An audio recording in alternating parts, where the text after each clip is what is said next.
માલપુરમાં 4 દિવસથી એક મહિલા અજાણ મન બુદ્ધિની બહેન 4 દિવસથી ફરતી હતી ત્યારે અમે 181 મહિલા હેલ્પલાઇનને કોલ કરવામાં આવ્યો।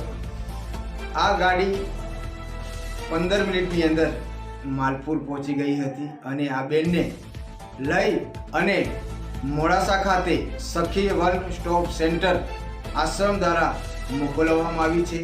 ખરેખર આ ખૂબ જ જે મહિલાની જે ટીમ છે 181ને એને અમે ખૂબ ખૂબ ધન્યવાદ આપીએ છીએ, પ્રણામ આપીએ છીએ કે ખરેખર આ જિલ્લાની અંદર આ ગાડી એક જ છે અને આ મહિલાની જે સમગ્ર ટીમ આ મહિલાઓની સેવા માટે 24 કલાક અવિરત સેવા કરી રહી છે। તો આ બેનને આ સખી વન સ્ટોપ સેન્ટર મોકલવામાં આવી છે અને આવા અરવલ્લી જિલ્લામાં આ એક ગાડી છે। તો તમે પણ કોઈ બહેન રાતે મધરાતે નિરાધાર તમે જોયો તો ખરેખર 181ને કોલ કરજો તો મદદરૂપ બને એવી હું લાલજી ભગત વિનંતી કરું છું।